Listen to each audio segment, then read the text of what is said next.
Hello दोस्तों, आपका एक बार फिर से स्वागत है ग्रामर हब कानपुर में। अभी रिसेंटली आपका एग्ज़ाम हुआ है एसएससी सीजीएल का, जिसमें प्री का रिजल्ट आया हुआ है। उसका मैं पेपर देख रहा था।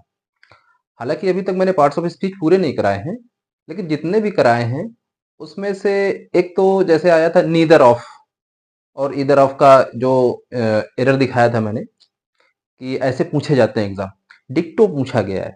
आप लोग देखना, मेरा लेक्चर देखना नाउन एंड केसेस वाले में, वो मैंने उसमें कंप्लीट करवाया है कि जैसे नीदर ऑफ या ईदर ऑफ आते हैं तो उसके बाद प्रोनाउन जो नाउन आता है वो प्लूरल होता है, बट हेल्पिंग वर्ब जो आती है वो सिंगुलर नाउन के हिसाब से आती है। वो मैंने एग्जैक्ट आपको जैसा पढ़ाया था डिक्टो वैसे ही पूछा गया है। ठीक है, तो ऐसे ही और भी थे, लेकिन मैं मतलब बता रहा हूँ कि जितना अभी तक मैंने कंप्लीट करवाया है उसमें से 2 से 3 आपके एरर्स उतने में ही कंप्लीट हो जाएंगी। ठीक है, अभी जैसे फ्रेजल वर्ब का भी पूछा गया था, तो फ्रेजल वर्ब ज्यादा हार्ड नहीं थी, इजी है। वो थोड़ा फिक्स होती हैं, अलग से नहीं होती हैं। जितना मैं बता दूंगा आपको फ्रेजल वर्ब आगे चल के। अभी तो स्टार्ट हुआ है पार्ट्स ऑफ स्पीच। उसमें आपको मैंने शुरू में जो पहला लेक्चर था मैंने बताया था आपको फ्रेजल वर्ब भी बताऊंगा। फिर क्लोज टेस्ट आते हैं, क्लोज टेस्ट कैसे सॉल्व किए जाते हैं उसका भी लेक्चर अभी बाकी है। ठीक है, तो वो सारे कंप्लीट होंगे। बस पेशेंस के साथ आप लोग मेरे साथ बने रहिए और फन के साथ अपनी स्टडी फिर से स्टार्ट करते हैं वोकेबलरी की, क्योंकि सबसे इंपॉर्टेंट टॉपिक यही पड़ जाता है इंग्लिश में। अगर आपको वर्ड मीनिंग नहीं आ रही है तो आप रूल जान के भी ज्यादा अच्छा परफॉर्मेंस नहीं कर पाएंगे। क्योंकि अब जैसे कॉमन एरर्स जो आएंगी, स्पॉटिंग एरर्स जिसको बोलते हैं या कॉमन एरर्स भी बोलते हैं, तो स्पॉट कैसे कर पाओगे जब उसका मीनिंग ही नहीं निकाल पा रहे हो।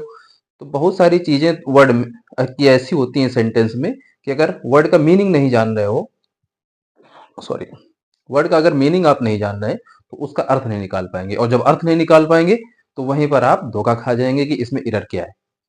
इसलिए बेसिक चीज मैं आपको पढ़ा रहा हूँ। पार्ट्स ऑफ स्पीच जितना हो चुका है हो जाने दो, भी आगे और क्लासेस आएंगी और इसको आप लोग मेरे साथ साथ कॉप अप करते रहिए। इसको नोट्स जरूर बना लेना और फनी तरीके से पढ़ते रहना। अभी जो आगे एग्जाम आएंगे, अभी इसमें ये मेरा 6th लेक्चर है।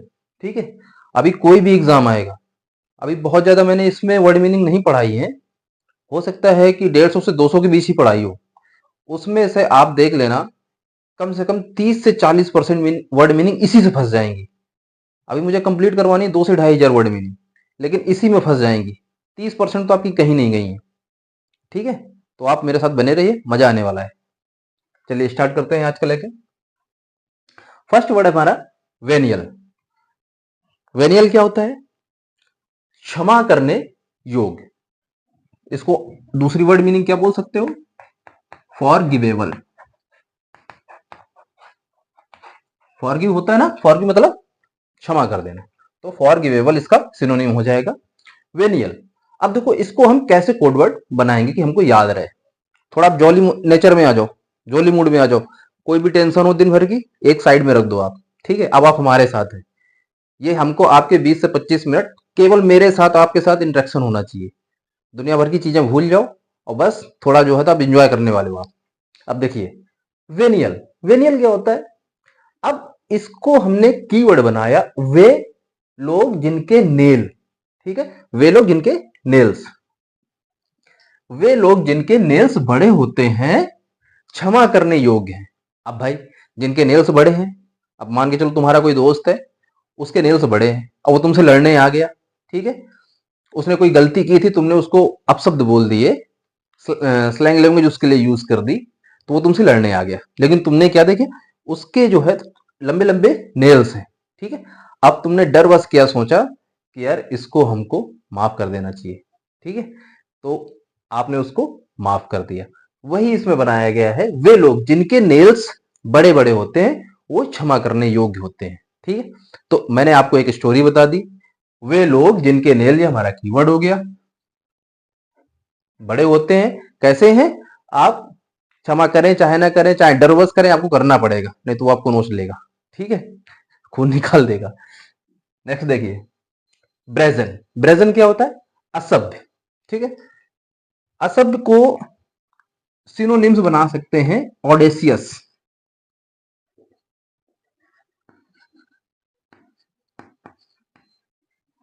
ठीक है। इसका एक और होता है बोल्ड,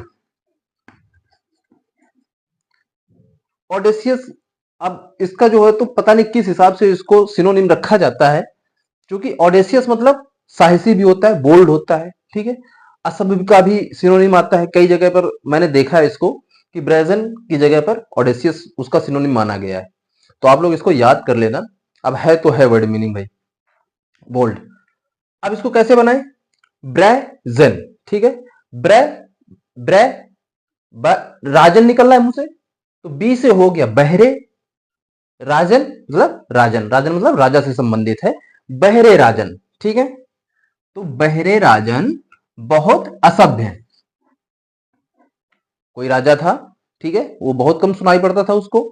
अब उसके यहाँ कोई फरियाद लेके जाता था तो उसको तो 2-3 बार बोलना पड़ता था, राजा साहब राजा साहब राजा साहब, लेकिन राजा कैसे थे, बहरे थे राजन, ठीक है।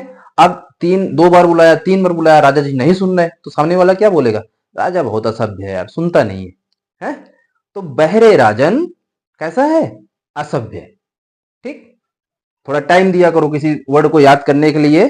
जब आप शुरू में लर्न कर रहे हैं तो उसमें बेशक टाइम दे दो, लेकिन आप जब एग्जाम में बैठ गए ना, फिर सोचने की जरूरत ना पड़े कि अब इसका क्या बनाए, बीर ब्रजन क्या था याद नहीं आ रहा है। अभी टाइम दे लो जितना देना है, अभी आपके पास टाइम है।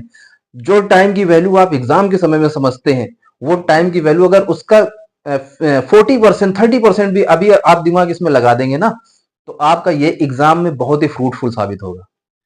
आप देखते हैं ना कि जब एग्जाम आने वाला होता है, नेक्स्ट डे अगर एग्जाम होता है, तो जो बुक हम खत्म करते थे 1 महीने में, उसको सर सर सर सर ऐसे कर कर करके सुपरफिशियल रीडिंग करके 1 दिन में 2-2 बुक निपटा देते हैं आप, ठीक है।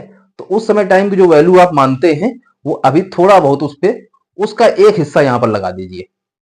ये आपको अलग से पढ़ने की जरूरत नहीं पड़ेगी, बाकी सब्जेक्ट आप रिवाइज करना, जिस दिन एग्जाम है इसको पढ़ने की जरूरत ना पड़े। कुछ तो एक ऐसा तैयार करके चलो टॉपिक कि जब एग्जाम है हमारा तो ये हमारा वर्कलोड ना लगे। नेक्स्ट देखिए, नेक्स्ट है हमारा अल्टरकेशन। अल्टरकेशन क्या होता है, झगड़ा, ठीक है। अल्टरकेशन झगड़ा, इसको क्वेरल क्वेरल बोल सकते हैं, बेलिकोस भी बोल सकते हैं, ठीक है। झगड़ा क्या है, अब हमने इसको क्या बनाया, अल्टर केस। अल्टर केस की वजह से भाई बहन में झगड़ा हो गया। अब अल्टर मतलब होता है वैसे बदलना, एक अल्टर का मतलब होता है बदलना, और एक अल्टर की मीनिंग होती है बेदी, जहां पर बलि चढ़ाई जाती है। लेकिन यहां पर हम बदलने का सेंस ले रहे हैं। पहले रूल क्या होता था, भाई बहन में झगड़ा क्या क्या हुआ, जब से सुप्रीम कोर्ट ने बोल दिया कि जितना माँ बाप की संपत्ति में भाई का हिस्सा लगता है उतना बहन का भी लगेगा, तो केस क्या हो गया, अल्टर कर दिया गया, ठीक है। जब अल्टर केस हो गया, उसकी वजह से क्या हुआ, जब बहन ने बोला कि भाई मुझे भी हिस्सा चाहिए, अब तो सुप्रीम कोर्ट का फैसला है, ठीक है। तो भाई और बहन एक दूसरे से झगड़ा करने लगे, वही मैंने लिखा है अल्टर केस मतलब अल्टरकेशन, याद हो जाएगा। अल्टरकेशन जैसे ही दिमाग में आए, अल्टर अलग कर दो, केस अलग कर दो। जैसे अल्टर केस सोचोगे तो अल्टर मतलब बदल गया जो केस था पहले वाला, अब उसकी वजह से क्या हुआ, भाई बहन में झगड़ा हो गया, तो अल्टरकेशन। अभी जो मैं बता रहा हूं आपको, एक बार अभी सुन लिया करो, फिर अगर कल भी रिवाइज कर लेंगे, 2 दिन बाद भी इसको रिवाइज कर लेंगे, तो आपको ये चीज इजिली याद हो जाएगी। और जैसा कि मैंने लास्ट लेक्चर में बताया था कि ये सब आप जब नोट्स बनाते हैं तो इसको लिखने के बाद ये केवल वर्ड मीनिंग लास्ट पेज में सरसरी निगाह से लिख लिया करो, मतलब सुपरफिशियल राइटिंग में ऐसे ही लिख लिया करो, इसका मीनिंग ना लिखो। फिर ये आपने शुरू में नोट्स बनाए, वेनियन लिखा, फिर ये बनाया, फिर ये लिखा, उसमें टाइम ले लो आप। लास्ट में केवल एक बार ये आपकी आंखों के सामने से गुजरना चाहिए, ठीक है। तो पूरा पढ़ने की जरूरत नहीं पड़ेगी, जब आप एग्जाम में जाएंगे तो लास्ट वाला चैप्टर ये खोलेंगे, तो जितना एक लेक्चर में कंप्लीट कराया उसके लास्ट में ये सारे वर्ड्स लिख लिया करो, तो एक बार में सारे स्क्रीनशॉट आपकी नजरों में आ जाएगा, ठीक है। नेक्स्ट देखिए, आर्डुअस। आर्डुअस मतलब क्या होता है, बहुत ही कोई हार्ड वर्क होता है, दुष्कर कार्य जो होता है, जिसको करने में बहुत ज्यादा कठिनाई होती है। तो इसका कीवर्ड कैसे बनेगा, और दास, यानी कोई एक काम है उसको करवाना है, तो कुछ दास लगे हुए हैं काम करने के लिए, ठीक है। राजा साहब अपना जा रहे थे वॉकिंग करने, उन्होंने देखा कि कोई एक खड्डा खोदा जा रहा है, उसमें कंकड़ पत्थर भी निकल रहे, उनको 2 दिन में वो काम करवाना था पूरा, लेकिन वो 2 दिन में काम उनको होते दिख नहीं रहा था। तो उन्होंने बीरबल से बोला, अकबर मान के चलो जा रहे थे, तो बीरबल से बोला कि ऐसा करो, काम पर और दास लगा दो, और दासों को लगा दो। ये हमारा क्या हो गया, कीवर्ड हो गया। और दासों मतलब ऑर्डुअस, ऑर्डुअस यानी आर्डुअस, आर्डुअस लगा दो क्योंकि कार्य बहुत कठिन है, क्योंकि कंकड़ पत्थर निकल रहे थे। तो अकबर ने बोला बीरबल से, और दासों को लगाओ क्योंकि कार्य कैसा है, बहुत कठिन है। ये हमारा वर्ड मीनिंग हो गया, ये हमने कीवर्ड बना लिया। ठीक है, इसमें हमारा ये वर्ड मीनिंग था और ये कीवर्ड था।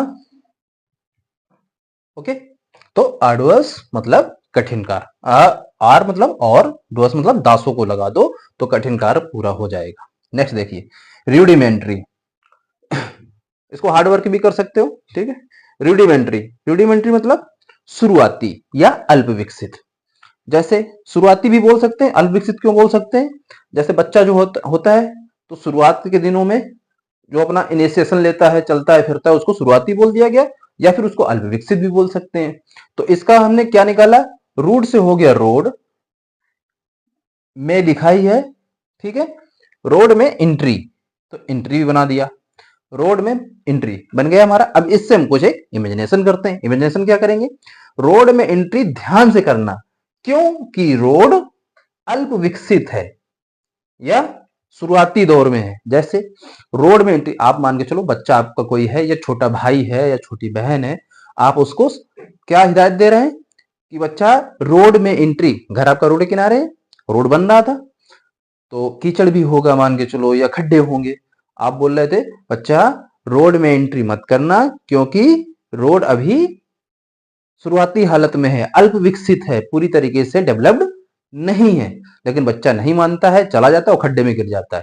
फिर बाद में बोलता है पापा रोड में एंट्री नहीं करनी थी, या भैया रोड में एंट्री नहीं करनी थी, क्योंकि रोड कैसा था, अल्प विकसित था। ठीक है, तो ये हमने इसका कीवर्ड ले लिया है, और ये इसका मतलब होता है जो ये वर्ड मैंने लिखा है ना, उसको ये साइन बना के लिख देता हूं, ये ना सोचना क्या लिख दिया यहाँ पे, वही मीनिंग इसका निकलता है।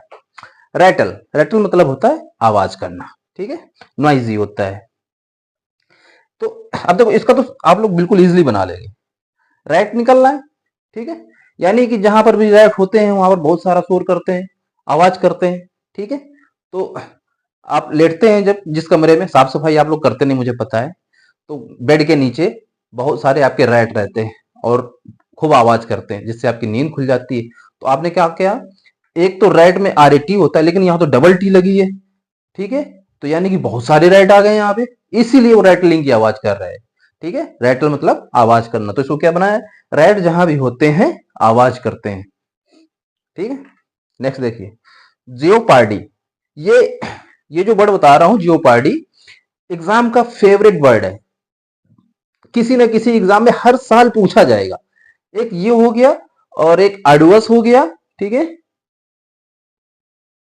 अब बाकी पूछे तो सारे गए हैं, लेकिन जिनका रिपीटेशन है, चाहे आप कोई भी एग्जाम उठा के देख लें, इसका ये जो जियोपार्डी है ये आपको मिलेगा ही मिलेगा। इसकी आदत है, हर एग्जाम में कहीं ना कहीं कूद पड़ता है, कोई कोई वर्ड 40-40 बार पूछा जा चुका है हर एग्जाम में, इतनी ज्यादा इंपॉर्टेंट है। तो जियोपार्डी आप लोग भूलना नहीं, इतना इंपॉर्टेंट वर्ड बताने जा रहा हूं। जियोपार्डी मतलब होता है संकट। ठीक है, अब देखो जियो मतलब जीवों, PAR मतलब पर, DY से बना दिया दया। ठीक है, तो जीवों पर दया करो, जियोपार्डी, ये कीवर्ड बना दिया। आप मान के चलो टीचर है, नहीं है तो बन जाएंगे, या मान के चलो आप वन विभाग में अफसर बन के चले गए। ठीक है, आपको जिम्मेदारी दी गई वन की, तो जो वहां पर आखेट करने आते हैं, हंटिंग करने आते हैं, आपने उनको पकड़ लिया। अब आप उनको समझा रहे होते हैं कि जीवों पर दया करो, नहीं तो क्या हो जाएगा, हमारा पर्यावरण संकट में आ जाएगा, या नहीं तो वो संकट में पड़ जाएंगे। अगर जीवों को मारा जाएगा तो वो संकट में आ जाएंगे, या हमारा जो इन्वायरमेंट है उस पर गलत इंपैक्ट पड़ेगा। जो भी आपको बनाना है इसमें कीवर्ड बना लेना। तो मेरा कहने का मतलब ये है कि जब आप अफसर बन के जाएंगे और हंटिंग को पकड़ेंगे, तो आप उनको क्या बताएंगे, जियोपार्डी। आपने इंग्लिश में बोला, उनको समझ में नहीं आया, क्योंकि भाई जो शिकार करने आए वो पढ़ा लिखा तो है नहीं, अनपढ़ होते हैं, तभी ऐसे काम कर रहे हैं पैसों के लिए। तो आप फिर उनको हिंदी में बताएंगे, जियोपार्डी मतलब होता है जीवों पर दया करो। तब वो समझ जाएंगे कि हाँ आप क्या इंग्लिश में बोल रहे थे। कहते नहीं इंग्लिश बहुत पोंक रहे थे आप, हमें तो समझ में नहीं आया, ऐसा पहले किसी ने समझाया नहीं कि जीवों पर दया करो। हर कोई आता था जियोपार्डी जियोपार्डी पता नहीं क्या बोलता था। तो अब मुझे समझ में आ गया जियोपार्डी मतलब जीवों पर दया करो। अब आपको भी याद हो गया है कि जीवों पर दया करो यानी कि जियोपार्डी। ठीक है, नहीं तो कैसे हो जाएंगे संकट में। मेन वर्ड ना भूल जाना, जो आप जीवों पर दया कर रहे याद करके ये संकट भूल जाओ। ठीक है, जीवों पर दया करना, नहीं तो वो क्या हो जाएंगे संकट में आ जाएंगे, यानी कि बहुत ही इंस्टिंक्ट हो जाएंगे, विलुप्त हो जाएंगे। ठीक है, तो इसको नोट डाउन कर लीजिए। नेक्स्ट वर्ड देखिए, इनकारनेट। इनकारनेट क्या होता है, अवतरित होना। ठीक है, जैसे भगवान राम का, भगवान कृष्ण जी का जो जन्म हुआ था उसको अवतरण बोलते हैं। आजकल देखते नहीं हो, बोलते हैं अवतरण दिवस की हार्दिक शुभकामनाएं। तो वही है अवतार लेना या अवतार होना। इसका सिनोनिम लिख लीजिए, एम्बॉडीड, मतलब शरीर में आना, मानव शरीर में आना। ठीक है, इसको क्या बनाया, देखो क्या निकल रहा, इन कर्नाट, यानी कि इन कर्नाटक से कुछ संबंधित निकल रहा है। ठीक है, तो क्या बनाया इसको, इनकार। इनकार करने के बाद भी कर्नाटक, इनकार करने के बाद भी कर्नाटक राज्य का अवतार हुआ। शुरू में क्या था कि निजाम निजाम अपना जो है तो स्टेट सरदार वल्लभ भाई के कहने पे नहीं दे रहे थे, पटेल जी जब एकीकरण कर रहे थे। आप लोगों ने हिस्ट्री में पढ़ा भी होगा तो, या संविधान में पढ़ा होगा। इनकार करने के बाद भी कर्नाटक राज्य का अवतार हुआ। इनकार किसने किया था, निजामुल किया था। नहीं, हैदराबाद में निजाम थे, वहां पर भी कोई ना कोई राजा रहा होगा। तो इनकार करने के बाद भी कर्नाटक राज्य का अवतार हुआ। इनकार किसने किया, जो वहां का राजा रहा होगा। किसको किया, पटेल जी को किया था। तो इनकार और कर्नाटकी हमारे कीवर्ड हो गए, और वर्ड मीनिंग क्या हो गया, अवतार हुआ। ठीक, बहुत झगड़ा हुआ, उन्होंने कहा नहीं हम मिलाएंगे, अपने इंडिया में मिलाएंगे आपके राज्य को। वो कहते नहीं हम नहीं मिलने देंगे। इतना इनकार किया, इतना इनकार किया, फिर भी कर्नाटक की एक भी नहीं चली। तो इनकार करने के बाद भी कर्नाटक राज्य क्या हुआ, अवतरण हुआ, यानी अवतार हुआ। ये याद करने के लिए बताया है, स्टेट जब कोई बनेगा उसमें अवतार नहीं आएगा, केवल एक मैंने आपको रिलेशन बताया है कि ऐसे याद कर लो। ठीक है, अवतार होना एक अलग सेंस में यूज होगा, ये केवल याद करने के लिए बताया है। ठीक, नेक्स्ट देखिए, इंटीमेट। इंटीमेट क्या होता है, घनिष्ठ। ठीक है, यानी कि क्लोज फ्रेंड। मेट मतलब दोस्ती आता है ना,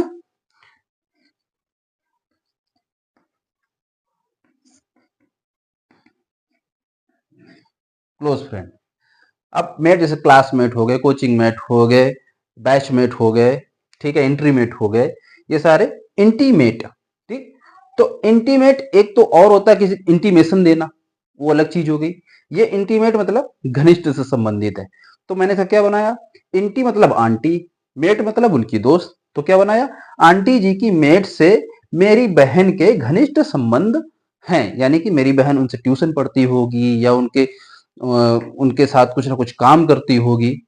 तो मेरी बहन के आंटी जी की मेट से बहुत ही घनिष्ठ संबंध हैं, यानी कि उनके भी क्लोज फ्रेंड की तरीके से वो ट्रीट करती हैं। ठीक है, इसको लिख लीजिए। नेक्स्ट वर्ड है हमारा आइडल। आइडल वर्ड भी बहुत बार पूछा गया है, काफी एग्जाम में आपको मिल जाएगा आइडल। ठीक है, ऐसे कहते नहीं आइडल बैठे हो कुछ काम कर लो। तो आइडल का मतलब आलसी से होता है। ठीक है, या फुर्सत में, या निठल्ला जिसको बोलते हैं, कभी कभी नल्ला भी बोल देते हैं। तो आइडल मतलब आलसी होता है। अब इसको हमने कोरिलेट किया इडली से, लिखा है ना इडले, यानी कि इडली। मैं अपने दोस्त, एक मेरा साउथ इंडियन दोस्त है, वहां पर साउथ इंडिया में काफी इडली खाई जाती है। ठीक है, लेकिन वो हमेशा सुस्त रहता है। तो मैंने एक दिन उससे ऐसे ही पूछ दिया, यार एक बात बताओ, क्या इडली खाने वाले लोग आलसी होते हैं? तो उसने कहा नहीं आलसी नहीं होते हैं। ठीक है। साउथ इंडियन के आलसी होते हैं? नहीं, आलसी नहीं होते हैं। मैंने उससे पूछा कि इडली खाने वाले लोग कैसे होते हैं? आलसी होते हैं। देखो क्वेश्चन मार्क लगाया मैंने, ये नहीं कह रहा हूं कि आलसी होते हैं, आलसी होते, मैंने उससे पूछा। तो ये हमारा हो गया कीवर्ड इडली खाने वाले कैसे होते हैं लोग? आलसी। क्योंकि आलसी मेरे दिमाग में क्यों आया? क्योंकि वो बहुत ही सुस्त रहता है, इसलिए मैंने उसको आलसी की संज्ञा दे दी। नेक्स्ट देखिए, इननेट। अच्छा, इसका वो भी लिख लेना, आलसी होता है ना इनएक्टिव,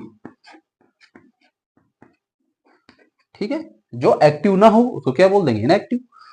इननेट मतलब जन्मजात, इसका सिनोनिम लिख लो इनबॉर्न, यानी कि जन्मजात। इनबॉर्न जन्मजात। इननेट, इन मतलब इनसे संबंधित हो गया, नेट मतलब नेट ना पढ़ के इसको नाटे पढ़ो, जो छोटे कद के लोग होते हैं उनको नाटे बोलते हैं, ठीक है। तो इन नेट मतलब इन नाटे।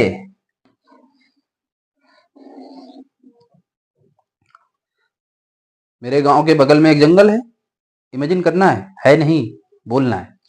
मेरे गांव के बगल में एक जंगल है, वहां कई सारी आप लोगों ने सात बौनों की कहानी सुनी होगी, जो नाट्य लोग होते हैं या गांव में कुछ ऐसे बच्चे होते हैं तो उनको नाट्य बोला जाता है। लेकिन इनके अंदर एक खूबी होती है कि ये जन्मजात कैसे होते हैं? बुद्धिमान होते हैं, ठीक। तो हमको बुद्धिमान से नहीं मतलब है, हमको हमारा वर्ड क्या है? जन्मजात।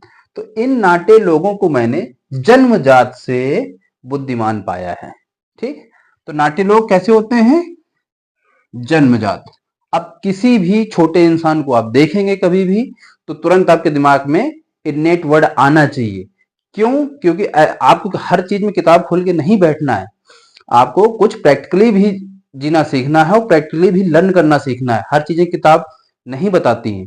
तो आप जब बाहर से दुनिया को देखने लगोगे और जो भी आप चीजें देख रहे हो उसको दिमाग में सोचा करो कि इसका इंग्लिश वर्ड मीनिंग क्या होगा, ठीक है। तो जैसे ही नाटे लोगों को देखा तो इन नाटे लोग यानी कि इननेट, नाटे लोग है ना, तो इननेट वर्ड आना चाहिए, यानी कि ये जन्मजात से संबंधित है। नेक्स्ट देखिए, फेटिड। फेटिड मतलब बदबूदार, स्टिंकी, ठीक। फैटिड ये फैटी से रिलेटेड है, ठीक। तो मैंने बताया फैटी। अब क्या है? फैटी मतलब बदबूदार। तो फैटी लोग क्या करते हैं? जिम जाते हैं, वर्कआउट करते हैं अपने आप को स्लिम स्लिम करने के लिए। अब जब वर्कआउट करेंगे तो उनकी बॉडी स्वेटिंग करेगी, और स्वेटिंग कैसी होती है? बहुत ही स्टिंकी होती है। तो वही मैंने बताया है, फैटी लोगों को वर्कआउट करने पर बहुत बदबूदार पसीना आता है, ठीक है। फैटी लोगों को वर्कआउट करने पे बहुत बदबूदार, ठीक है। आप जिम जाते हो, आपके बगल में कोई फैटी आदमी वर्कआउट कर रहा था, ठीक है। तो उसका जो स्वेटिंग कर रहा था बहुत ही गंद मार रहा था। तो आप ऐसे इमेजिन कर लो कैसा था बंदा? फैटी था, मैं जिम में था, मेरे बगल में एक फैटी आदमी का वर्कआउट कर रहा था, लेकिन उसके यहाँ से बहुत स्टिंकी स्मेल आ रही थी, ठीक। यानी कि फैटी फैटिड था, ठीक। तो फैटिड स्वेटिंग कर रहा था वो, या फैटी लोगों को वर्कआउट करने पे बहुत बदबूदार पसीना आता है। आप लोग कोरिलेट कर लेना, इसको नोट डाउन कर लीजिए। नेक्स्ट वर्ड मीनिंग देखिए, ग्लीन, ठीक है। ग्लीन क्या होता है? सूचना इकट्ठा करना या ज्ञान इकट्ठा करना। आप जैसे एग्जाम की प्रिपरेशन कर रहे हैं तो सबसे पहले आप क्या कर रहे हैं? ग्लीनिंग कर रहे हैं। ग्लीनिंग क्या कर रहे हैं? सूचनाओं का संग्रह कर रहे हैं, ज्ञान का संग्रह कर रहे हैं, ठीक है। तभी तो आप एग्जाम में बैठ पाएंगे। उसको मैंने कैसे बनाया है? कोरिलेट करने के लिए, जहां ग्लीन आए तो दिमाग में तुरंत हमारे क्लीन क्लिक करेगा, ठीक है। तो राम अपनी गली को क्लीन रखने के लिए सूचनाओं और सूचनाओं का या ज्ञान का संग्रह कर रहा है। अब कैसे कर रहा है? इसकी गली बहुत गंदी रहती है। अब ये थोड़ा पढ़ा लिखा इंसान है, इसको पता है कि गंदी अगर गली रखेंगे, उसको क्लीन नहीं करेंगे, तो क्लीन करने के लिए अपना न्यूज़पेपर का सहारा लेता है कि सफाई कैसे रखी जाए, और जो है तो टीवी से देखता है, मोबाइल से सीखता है कि गलियों को कैसे साफ सुथरा रखा जाए, तो सूचना इकट्ठा करता है, ठीक है। तो गली को क्लीन रखने के लिए, क्लीन मतलब ग्लीन, ठीक। क्या कर रहा है? क्लीन रखने के लिए क्या कर रहा है? वो सूचनाओं का या ज्ञान का संग्रह कर रहा है, ठीक। तो क्लीन, ग्लीन क्या कर रहा है? क्लीन रखने के लिए सूचनाओं का संग्रह कर रहा है। ग्लीन वर्ड पूछा गया है, 3 बार इसके रिपीटिशन है एसएससी सीजीएल में, ठीक है, इसलिए याद कर लेना। फिर इसको एक्यूमुलेट भी कर सकते हो, संग्रह करना।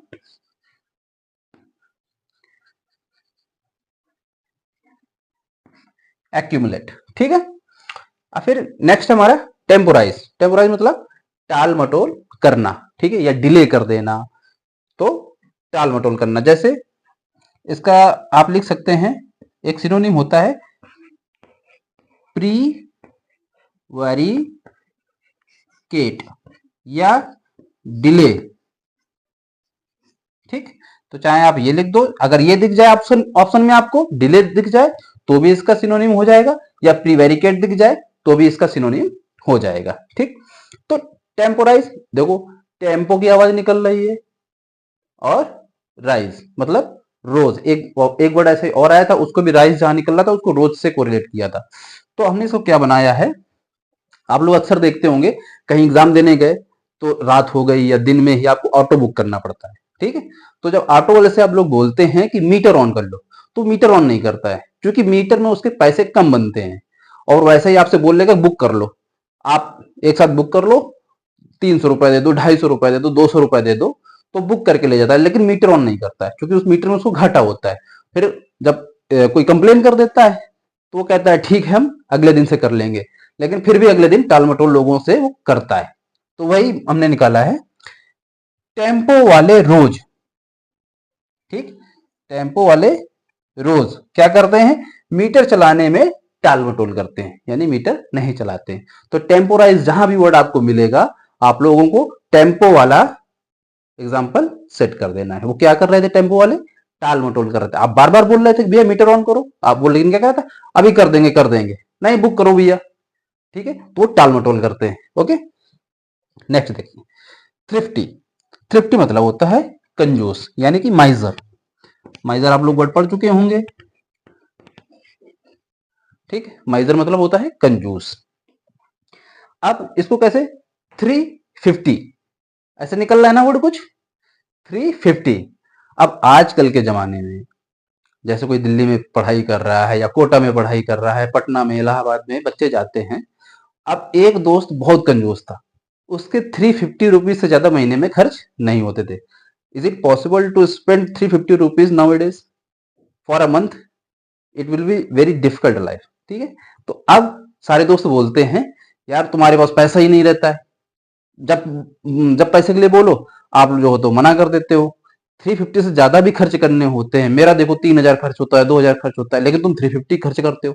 तो उन लोगों के बीच में एक एग्रीमेंट हुआ कि अब जिस दोस्त का 350 रुपीज महीने में खर्च होगा उसे कंजूस बोला जाएगा, ठीक है। तो ये 350 रुपीज वाली बात, आप इसलिए मैंने इसको नंबर्स में लिखा है, वो कंजूस बोला जाएगा जिसके 350 खर्च होंगे, यानी थ्रिफ्टी। अब जो जिसके 350 खर्च होंगे, लोगों के हजारों में हो रहे, उसके 350 हो रहे, तो उसको क्या बोलेंगे, कंजूस बोला जाएगा। Is that clear? उम्मीद करता हूं आज की क्लास अच्छी लगी होगी। अभी आपको इतना टाइम लग रहा है सबको डेरिवेट करने में, लगने दो, परेशान ना होना कितनी देर में हमारे बस 12-13 ही वर्ड कंप्लीट हुए हैं, ठीक है। ज्यादा नहीं सोचना, 12-13 नहीं बल्कि ज्यादा हुए हैं। जैसे मैं आपको सिनोनिम बताता हूं, ये तो ये भी वर्ड ही है आपके।